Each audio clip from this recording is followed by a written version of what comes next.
세종대왕이 단 28개의 글자로 문자를 창제했다. 이게 가능하다고 믿으세요? 한글이 세계에서 가장 과학적인 문자라고요? 하하, 말도 안 됩니다. 이 말을 한 사람은 누구였을까요?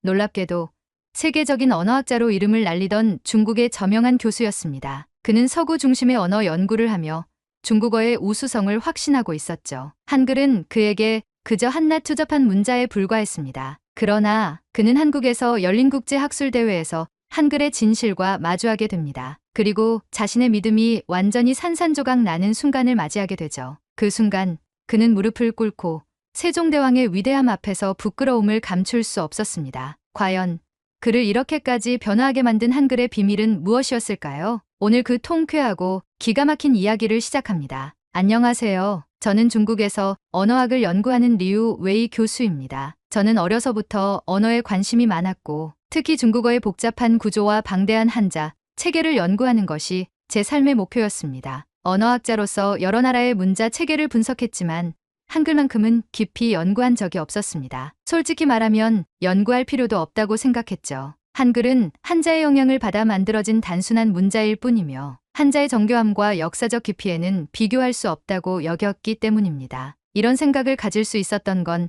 어린 시절부터 이어져 온 언어에 대한 남다른 관심 때문이었습니다. 어릴 적부터 부모님께서 한자의 중요성을 강조하셨고 저 역시 자연스럽게 한자의 깊이와 아름다움에 매료되었습니다. 상하이는 중국에서도 교육 수준이 높은 도시 중 하나였고 저희 가족은 모두 학문을 중시하는 분위기였습니다. 아버지는 대학에서 역사학을 가르치셨고 어머니는 고등학교에서 국어 교사로 일하셨습니다. 어머니는 늘 저에게 이렇게 말씀하시곤 했습니다. 한자는 단순한 문자가 아니라 천년의 역사를 담고 있는 예술이자 철학이란다. 그 말씀처럼 저는 한자가 단순한 문자 체계를 넘어 중국의 문화와 사상을 담고 있는 상징이라고 생각하게 되었습니다. 한자의 획 하나하나에는 깊은 의미가 있으며 오랜 세월을 거쳐 발전해온 정교한 시스템을 가지고 있습니다. 저는 이런 문자 체계가 곧 한 나라의 정체성을 결정짓는 요소라고 믿었고 자연스럽게 중국어가 세계에서 가장 우수한 언어라는 확신을 가지게 되었습니다. 대학교에 진학한 후 저는 언어학을 전공하며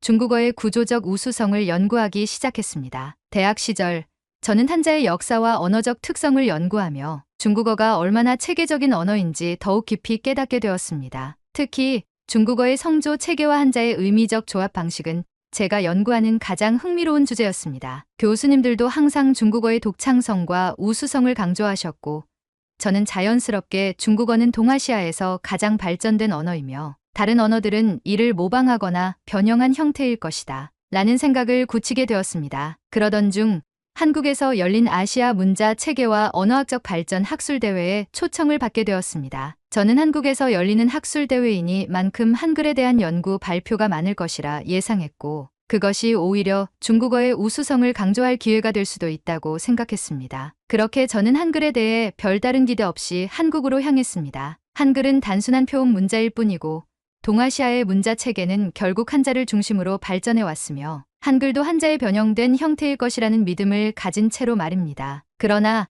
학술대회에서 만난 한글의 진실은 저의 모든 믿음을 송두리째 흔들어 놓았습니다. 한국에 도착한 첫날, 저는 학술대회가 열리는 서울대학교로 향했습니다. 서울의 첫인상은 깔끔하고 정돈된 도시라는 것이었습니다. 공항에서 호텔까지 이동하는 동안 도로 위에 질서 정연한 차량 흐름과 깨끗한 거리, 그리고 곳곳에서 보이는 디지털 간판들이 눈에 띄었습니다. 하지만 제 관심은 여전히 오직 학술대회에 있었습니다. 한국이 아무리 발전했어도 한글이 한자보다 우수하다고 말할 수는 없지. 저는 그렇게 생각하며 호텔방에서 발표 자료를 다시 점검했습니다. 학술대회 첫날, 세계 각국의 언어학자들이 모여 자신의 연구 결과를 발표했습니다. 저는 다른 발표자들의 연구 내용을 들으며 한자에 대해 더 확신을 갖게 되었습니다. 학자로서 저는 스스로의 신념에 따라 확고한 입장을 유지하고 있었습니다. 제 발표 차례가 다가오자 저는 단상에 올라서서 준비한 내용을 발표하기 시작했습니다. 중국어는 4,000년 이상의 역사를 가진 언어이며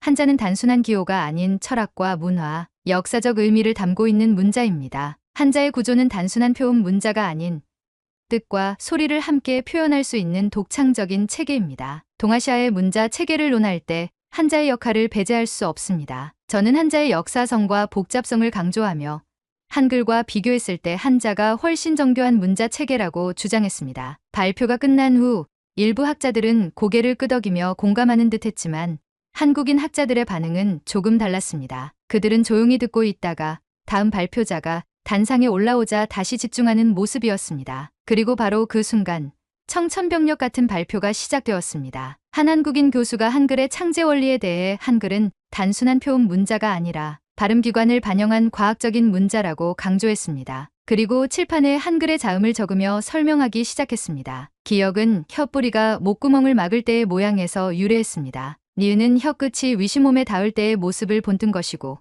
미음은 입술을 다물었을 때의 형태입니다. 저는 순간 귀를 의심했습니다. 한글이 인간의 발음, 기관을 그대로 본뜬 것이라니. 이게 정말 가능하단 말인가?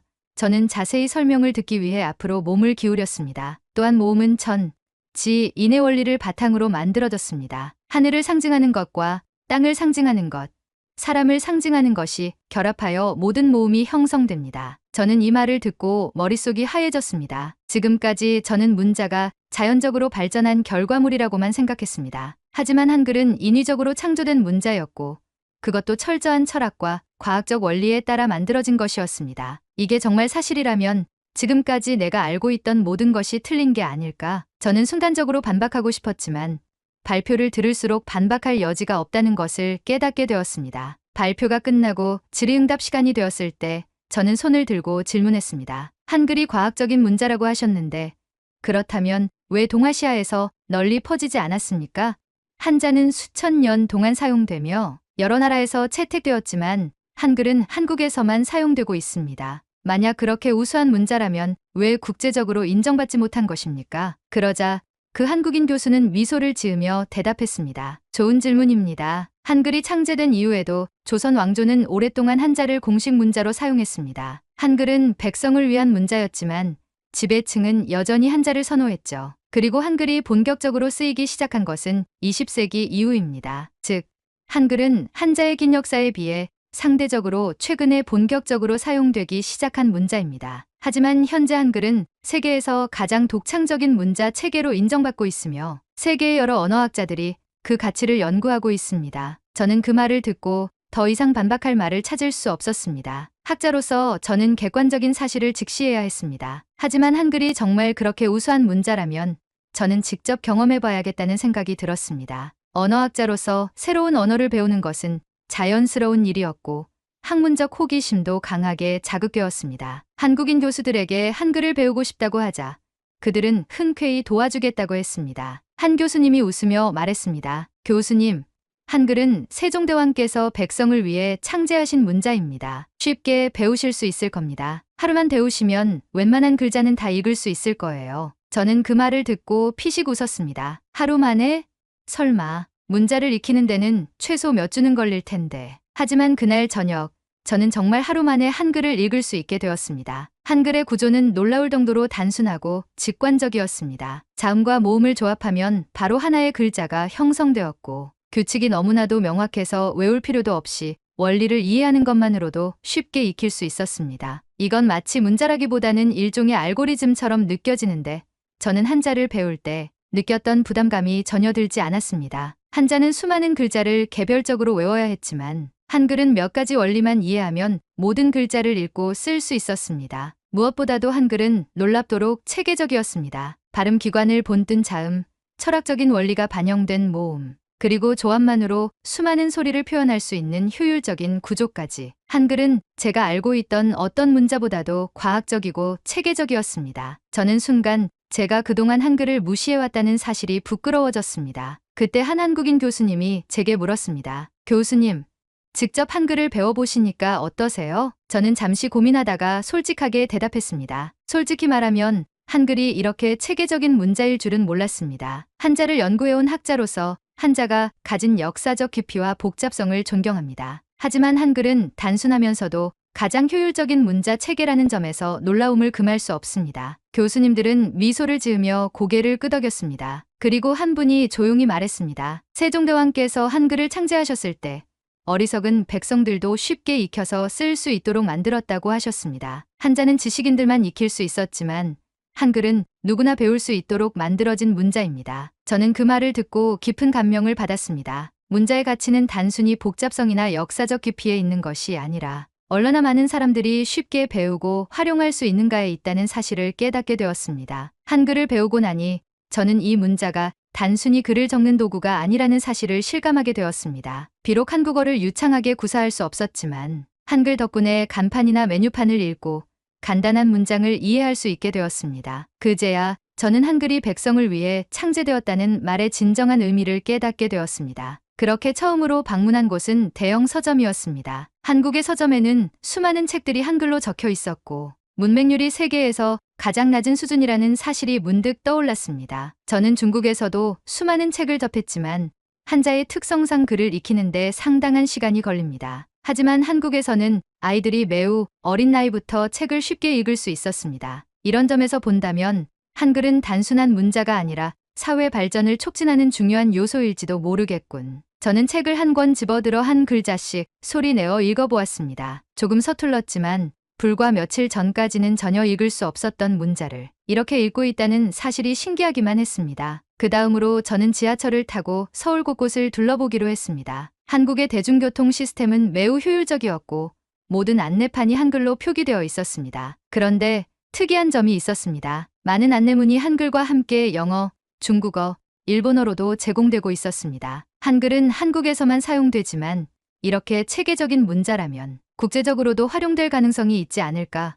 저는 이런 생각을 하며 지하철을 타고 다음 목적지로 이동했습니다. 제가 방문한 곳은 경복궁이었습니다. 한국의 전통 문화를 직접 체험할 수 있는 곳이라고 해서 기대가 되었습니다. 궁궐 내부를 둘러보던 중 저는 한글과 관련된 흥미로운 전시물을 발견했습니다. 그것은 바로 훈민정음 해례본의 복제본이었습니다. 저는 조심스럽게 책장을 넘기며 내용을 살펴보았습니다. 한글 창제 원리와 사용법이 상세하게 설명되어 있었고 세종대왕이 백성을 위해 한글을 만들었다는 내용이 적혀 있었습니다. 한글은 단순한 문자가 아니다. 그것은 지식과 정보를 쉽게 전달하기 위한 혁신적인 도구이며 모든 사람이 평등하게 글을 읽고 쓸 수 있도록 하기 위한 배려에서 탄생한 문자다. 저는 이 사실을 깨닫고 나니 과거에 제가 부끄러워졌습니다. 저는 오랫동안 한자의 복잡성과 역사적 깊이만을 중요하게 여겼지만 정작 문자가 존재하는 가장 중요한 이유, 즉 누구나 쉽게 배우고 사용할 수 있어야 한다는 점을 간과하고 있었습니다. 그날 밤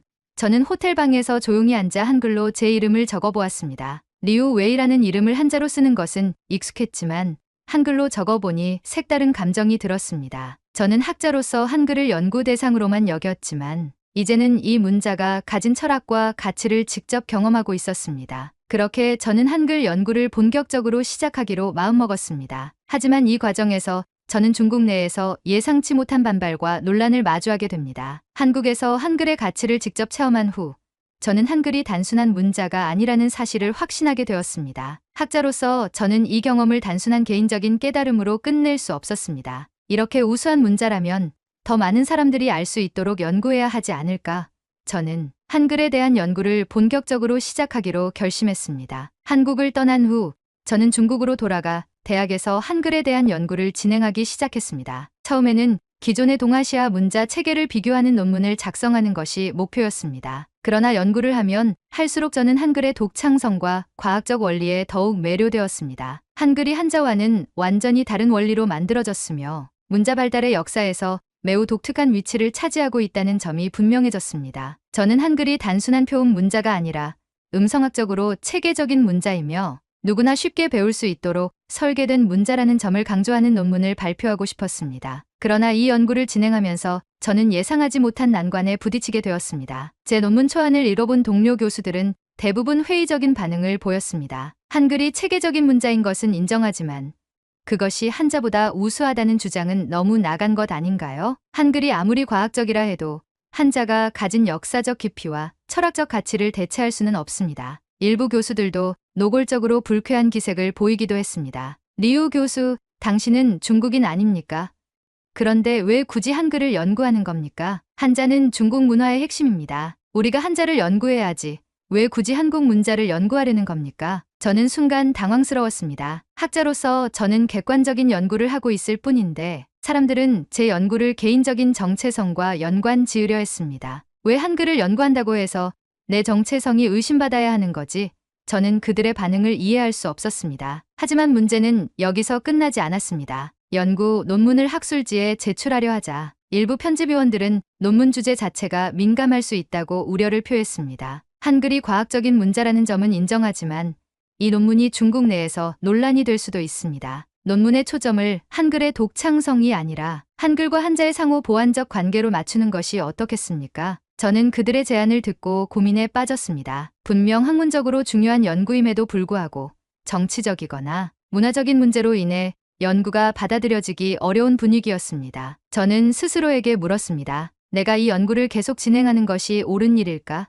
아니면 논문의 방향을 수정해야 할까? 하지만 결국 저는 연구를 포기하지 않기로 했습니다. 학자로서 저는 사실을 연구하는 것이 중요하다고 믿었습니다. 한자가 위대한 문자 체계라는 사실은 변하지 않지만 한글 역시 독창적이고 과학적인 문자라는 점도 부정할 수 없는 사실이었습니다. 저는 연구를 지속하기로 결심했습니다. 그러나 연구를 계속할수록 저는 점점 더 많은 반발에 직면하게 되었습니다. 동료 교수들뿐만 아니라 일부 언론에서도 저의 연구를 문제 삼기 시작했습니다. 심지어 온라인에서는 저를 향한 비판적인 글들이 올라오기 시작했습니다. 중국 학자가 왜 한국 문자를 찬양하는가? 한글이 아무리 우수해도 한자보다 나을 리 없다. 리우 교수는 한국의 영향을 받은 것이 틀림없다. 이러한 반응을 보며 저는 다시 한번 고민하게 되었습니다. 나는 정말 옳은 일을 하고 있는 걸까? 아니면 괜한 논란을 만들고 있는 걸까? 하지만 한 가지는 분명했습니다. 저는 학자로서 사실을 연구하고 있을 뿐이며 그것이 누군가에게 불편한 진실이 된다고 해서 멈춰야 하는 것은 아니라는 점이었습니다. 그럼에도 불구하고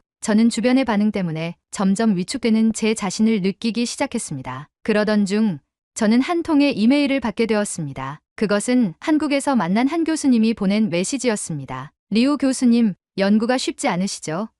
하지만 진실을 알리는 일은 때때로 많은 어려움을 동반합니다. 교수님이 연구하시는 내용은 매우 가치 있는 일이며 저희도 많은 관심을 가지고 있습니다. 만약 논문을 발표하는 것이 어렵다면 한국에서도 발표할 수 있도록 도와드리겠습니다. 저는 그 이메일을 읽고 깊은 감동을 받았습니다. 제가 한국에서 느꼈던 한글의 가치, 그리고 그것을 더 많은 사람들에게 알리고자 했던 저의 초심이 떠올랐습니다. 저는 더 이상 망설이지 않기로 했습니다. 그렇게 저는 한글 연구를 계속 진행하기로 했습니다. 그리고 결국 제 연구는 예상하지 못한 방향으로 흘러가게 됩니다. 한글 연구를 계속하기로 결심한 후 저는 더욱 깊이 있는 분석을 진행했습니다. 한글이 단순한 표음 문자가 아니라 발음 기관을 본뜬 과학적인 문자라는 점, 그리고 문맹률을 낮추고 교육을 혁신하는데 큰 기여를 했다는 점을 다양한 자료를 통해 증명해 나갔습니다. 하지만 연구가 깊어질수록 주변의 시선은 더욱 싸늘해졌습니다. 일부 교수들은 대놓고 불편한 기색을 드러냈고 학계에서도 저의 연구를 공개적으로 비판하는 목소리가 나왔습니다. 심지어 저는 몇몇 학술지에서 논문 게재를 거부당하기도 했습니다. 그 이유는 단순했습니다. 한글 연구는 중국 학자로서 다루기 적절하지 않다. 저는 이 말에 깊은 회의를 느꼈습니다. 학자가 특정한 연구를 하는 것이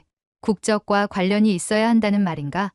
과학적 사실을 연구하는 것이 왜 정치적 문제로 해석되어야 하는가? 하지만 저는 쉽게 포기할 수 없었습니다. 그래서 결국 논문을 한국의 학술지에 제출하기로 했습니다. 그리고 마침내 한국의 한 언어학 학술지에서 제 논문을 받아들였습니다. 저는 연구 결과를 학계에 발표할 수 있게 되었고 한국의 여러 언어학자들과 토론하며 한글의 가치에 대한 연구를 더욱 확장해 나갈 수 있었습니다. 그 과정에서 저는 한 가지 중요한 사실을 깨닫게 되었습니다. 문자의 가치는 단순히 복잡성과 역사적 깊이에 있는 것이 아닙니다. 중요한 것은 얼마나 많은 사람들이 쉽게 배우고 효과적으로 사용할 수 있느냐에 있습니다. 한글은 이 점에서 단연코 세계에서 가장 독창적인 문자였습니다. 단순하면서도 체계적이며 누구나 쉽게 익힐 수 있도록 설계된 문자. 그것이야말로 진정한 혁신이었습니다. 논문이 발표된 후 한국의 여러 언론에서 제 연구를 보도하기 시작했습니다. 덕분에 저는 한국에서 초청 강연을 하게 되었습니다. 한글의 과학성과 역사적 의미를 주제로 강연을 준비하면서 저는 문득 몇 년 전